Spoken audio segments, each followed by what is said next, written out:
j'ai pas de conflit d'intérêt concernant cette présentation.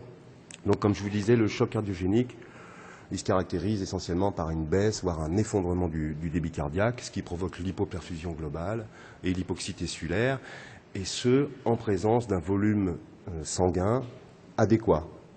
Pourquoi je dis ça? Parce que le choc cardiogénique, il fait partie de la grande catégorie nosologique des chocs quantitatifs où la cause du choc, c'est l'abaissement du transport artériel en oxygène.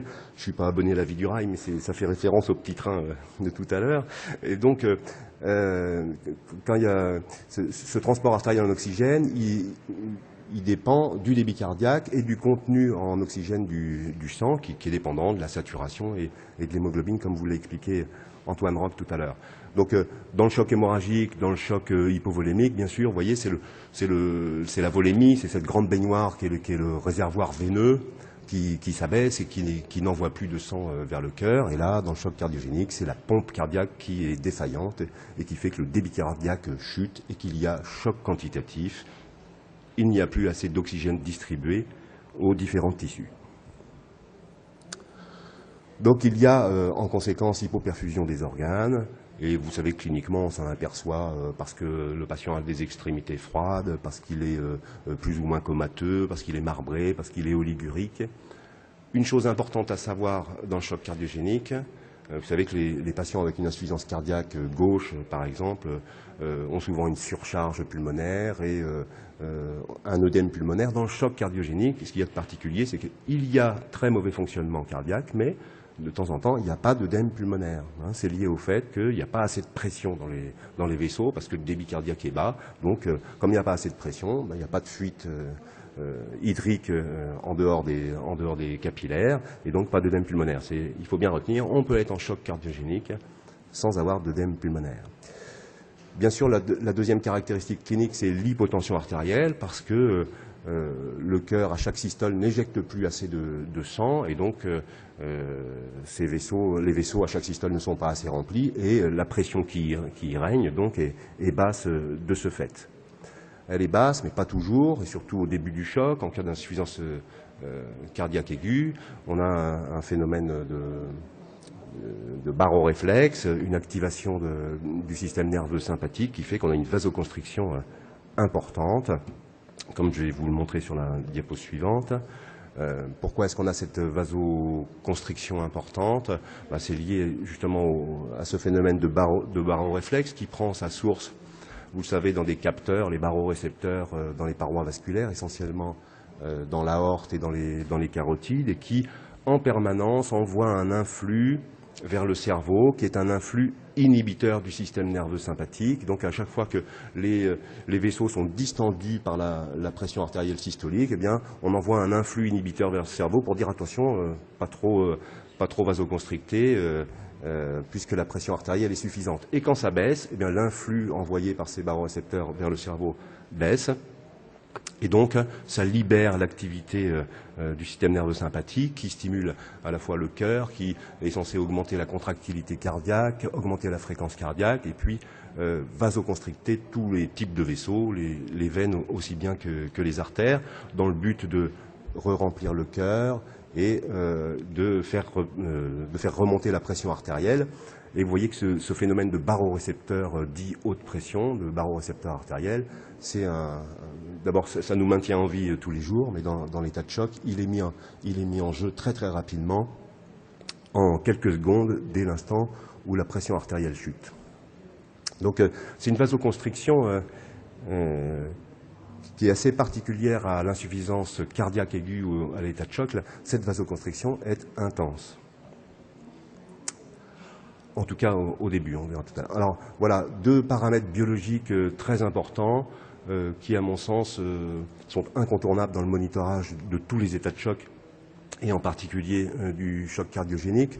Comme on vous l'a déjà expliqué plusieurs fois, dans le choc cardiogénique, il y a une baisse du transport artériel en oxygène, essentiellement par chute du débit cardiaque.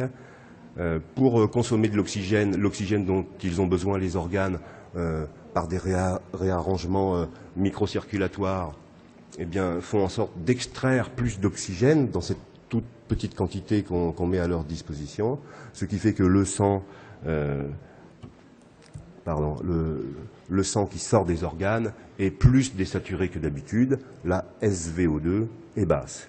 Alors vous savez que cette SVO2, maintenant, on peut la mesurer sur un cathéter central d'un système cave supérieur. Normalement, cette SVO2, elle se mesure dans l'artère pulmonaire à l'aide d'un cathéter de Swan-Ganz, parce que c'est là que se rejoignent tous les retours veineux de l'organisme. Et donc, cette SVO2 va rendre compte de l'extraction tissulaire en oxygène et donc de l'adéquation ou de la mauvaise adéquation entre les besoins et les apports en oxygène. Mais on ne met plus de Swan-Ganz, c'est compliqué, plus personne ne sait les interpréter, etc.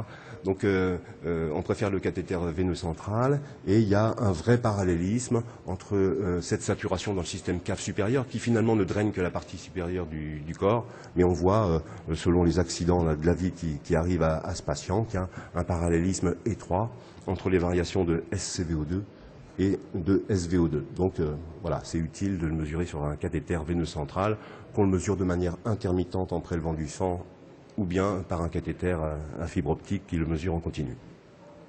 Et puis les lactates. Vous savez que les lactates, dans tous les états de choc, ils ont deux sources. Le stress, ça fait qu'on produit plus de lactate, plus de pyruvate pour consommer plus d'oxygène. C'est ce qu'on appelle la voie de la glycolyse accélérée, qui est surtout très très accélérée dans les phénomènes septiques.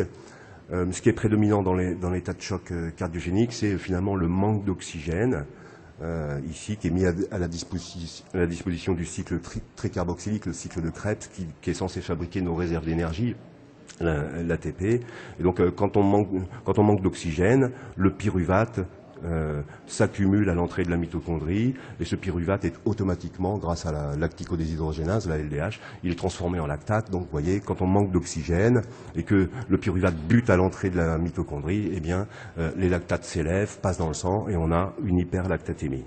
Il y a un parallélisme étroit entre la gravité du choc, l'index cardiaque, le débit cardiaque et la lactatémie.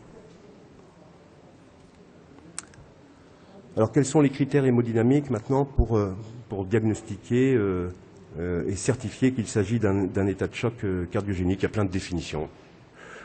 Si on peut retenir deux chiffres, je dirais que, et si on a la capacité de mesurer le débit cardiaque, eh bien, on dit qu'il y a choc cardiogénique si l'index cardiaque, c'est-à-dire le débit cardiaque rapporté à la surface corporelle, est inférieur à 1,8 litres minute mètre carré sans traitement, et si le patient est traité et qu'il n'a pas plus de 2,2 litres minute d'index cardiaque, on dit qu'il est en choc cardiogénique. En fait, on ne mesure pas vraiment ça maintenant.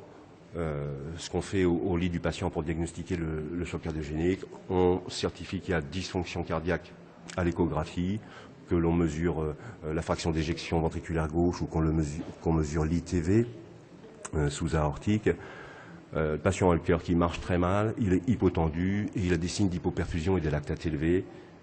Je crois qu'on peut dire qu'il y a choc cardiogénique. La cause la plus fréquente du choc cardiogénique, c'est le syndrome coronarien aigu. Vous savez qu'on dit ST+, ST-, trop au plus, trop au moins. Enfin bref, c'est la menace d'infarctus ou l'infarctus myocardique constitué, qui nécessite, devant tous les états de choc, qu'on fasse un électrocardiogramme. Et quand l'électrocardiogramme montre une surélévation du segment ST, eh bien, et que le patient est en état de choc, il y a une forte probabilité qu'il soit en état de choc à cause de ça et qu'il y ait une dysfonction ventriculaire gauche. Ce syndrome coronarien aigu ou l'infarctus, c'est la cause la plus fréquente du choc cardiogénique. Voilà, que ce soit par insuffisance ventriculaire gauche qui est liée à l'étendue de la souffrance myocardique ischémique, que ce soit par infarctus du ventricule droit ou par insuffisance mitrale ischémique sévère, par rupture septale, tamponade, dont on va parler un petit peu plus tard. Une chose importante à savoir dans la chronologie du choc cardiogénique, c'est que bien sûr il peut être présent à la prise en charge du patient au cours de l'infarctus, mais surtout un certain nombre vont se développer dans les 48-72 heures qui suivent, d'où l'importance de savoir reconnaître les facteurs de risque et d'éviter le choc iatrogénique dont on parlera plus tard, j'espère, si on a le temps. Quels sont les facteurs de risque de choc en cas de syndrome coronarien aigu? Vous voyez, il y a tout un tas de facteurs de risque. On n'y peut pas grand-chose. Hein, on ne va pas changer le sexe ni l'âge des patients, on ne va pas changer ses antécédents. Là, ce sont des facteurs de risque qui sont non manipulables. Il y a deux choses qui sont manipulables finalement dans ces facteurs pour éviter que le choc cardiogénique n'apparaisse, c'est le délai de prise en charge et la taille de l'infarctus. La taille de l'infarctus qui va être dépendante de comment on est capable de réouvrir les artères coronaires bouchées ou thrombosées. Voilà. La mortalité du choc cardiogénique sur syndrome coronarien aigu, c'est très élevé. Mais il faut savoir que quand les patients survivent à la phase initiale aux 30 premiers jours, finalement, leur courbe de survie est rejoint finalement la courbe de survie des patients de leur âge. Donc une fois qu'ils ont passé ce cap aigu, on peut dire ils sont revenus à peu près comme la population générale. Quels sont les facteurs prédictifs de décès une fois qu'il y a choc au cours de l'infarctus? Là, encore une fois, il y a tout un tas de facteurs qui ne sont pas forcément manipulables. Deux choses sont manipulables, le débit cardiaque et la pression artérielle. La pression artérielle qui, bien sûr, est déterminante pour perfuser les coronaires, puisque vous savez que le ventricule gauche est perfusé pendant la diastole essentiellement, et que le ventricule droit pendant la systole et la diastole, mais que tous deux, en raison d'un stress pariétal important, de pression intracardiaque importante, ont besoin d'une pression élevée pour que les coronaires soient perfusés. Plus vous allez maintenir une pression artérielle basse, moins bien vous allez perfuser les coronaires, moins bien vous allez rouvrir et restaurer une circulation coronaire correcte. Voilà pourquoi, dans les modèles prédictifs de décès, les deux facteurs qui nous intéressent, c'est encore une fois comment est la pression artérielle et comment est le débit cardiaque, le volume d'éjection systolique qui lui est dépendant de comment on arrive à restaurer la circulation coronaire.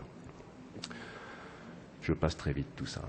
Donc, sans reperfusion, effectivement, au cours de l'infarctus, la taille de l'infarctus s'étend, il y a une perte de masse myocardique importante qui a diverses origines, et puis qui perdure après l'occlusion aiguë, et puis la zone qui entoure l'ischémie dysfonctionne aussi et contribue à la dysfonction du ventricule gauche.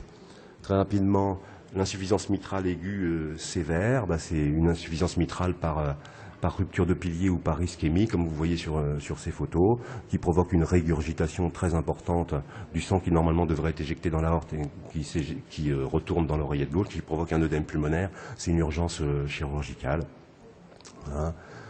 La rupture septale, c'est une complication gravissime, dont la mortalité est très élevée, dont la sanction est chirurgicale, qui peut être favorisée par la thrombolyse, tout comme finalement la rupture de la paroi libre du ventricule dans le péricarde. Ce sont des situations un peu catastrophiques. Le ventricule droit, je passe parce qu'on n'aura pas le temps. Ça c'est la cascade physiopathologique classique du choc cardiogénique. Il y a bas débit qui provoque l'hypotension. L'hypotension, ça aggrave l'ischémie coronarienne, ça augmente la dysfonction VG qui, à son tour, diminue encore le débit, etc. Ce qu'il faut savoir dans le choc cardiogénique, c'est qu'il y a réversibilité potentielle et ça justifie qu'on rouvre les coronaires, qu'on reperfuse les coronaires et qu'on administre un traitement très agressif. S'ajoute à cette dysfonction VG liée à l'occlusion coronaire un certain nombre de phénomènes qu'on n'a pas le temps de détailler ici, la sidération, l'hibernation, l'ischémie, reperfusion. La seule chose à retenir, et c'est compliqué, la physiopathologie de ces choses-là, la chose à retenir, c'est qu'il y a une potentielle réversibilité. Il ne faut pas baisser les bras, même quand à l'échographie un ventricule gauche a l'air de ne pas bouger du tout, il y a potentielle réversibilité. Et puis, maintenant, un concept un petit peu nouveau depuis quelques années, dans le choc cardiogénique qui dure, on va dire quelques heures, eh bien, il y a une inflammation généralisée qui prend sa source dans la nécrose des cellules myocardiques au cours de l'infarctus et qui provoque une vasodilatation inappropriée. Et le choc devient alors à la fois cardiogénique et un peu vasoplégique, comme dans le choc septique, où il y a ici, il y a une vasoconstriction qui est soit endogène, soit provoquée par les catécholamines. Et puis, dans la microcirculation, à cause de cette inflammation, il y a des réarrangements microcirculatoires qui font qu'on a d'abord une dilatation et puis un détournement du flux sanguin vers des secteurs capillaires qui n'en ont pas forcément besoin. C'est la vasodilatation inappropriée qui aggrave finalement l'hypoxie tissulaire. Quelles sont les autres causes que l'infarctus du choc cardiogénique? Il y en a plein, vous voyez sur cette diapositive. je vais juste vous montrer ce que c'est que le choc iatrogénique. C'est une cause de choc cardiogénique qui est non négligeable chez nos patients. C'est lié au fait que dans l'infarctus, vous savez que les recommandations internationales pour améliorer la survie des patients demandent qu'on administre des IEC et des bêta-bloqueurs au départ. Il faut savoir détecter les patients à risque de choc, notamment ceux qui ont un infarctus du ventricule gauche plutôt étendu, pour pas leur donner ce genre de médicaments tout au début, puisque bien sûr on va précipiter l'insuffisance circulatoire aiguë. Les myocardites fulminantes, la particularité c'est que dans la myocardite, une fois qu'on l'a diagnostiquée, vous savez qu'elle est souvent d'origine virale, une fois qu'on l'a diagnostiquée, il faut peut-être se poser la question de l'assistance circulatoire par ECMO. La cardiopathie de stress, c'est quelque chose qui fait couler beaucoup d'encre et qui justifie pas mal de publications, qui est une espèce de cardiopathie adrénergique qui est plus fréquente chez la femme, qui est liée au fait que la répartition des récepteurs bêta-2 et bêta-1 sont un peu différentes chez la femme que chez l'homme, et qui donne des cardiopathies de type Takotsubo. Takotsubo, c'est la nasse à poulpe des pêcheurs japonais. Voilà, c'est une cardiopathie de stress qui provoque dysfonction systolique, obstruction intraventriculaire gauche et choc. Voilà, ça fait beaucoup de choses, hein, mais les points importants à retenir, je pense, c'est qu'après l'infarctus, la lésion myocardique s'étend. Il y a un cercle vicieux qui s'enclenche souvent, volume d'éjection systolique bas, baisse de la pression artérielle diastolique, chute de pression perfusion coronaire. Il faut retenir qu'il y a réversibilité du choc par la revascularisation. Il faut savoir détecter les complications mécaniques et utiliser l'échographie à bon escient et très souvent. Qu'il y a une vasoplégie inappropriée et des phénomènes inflammatoires. Que le traitement, ça repose sur la revascularisation, sur les médicaments inotropes positifs, la dobutamine, sur la noradrénaline pour augmenter la pression artérielle.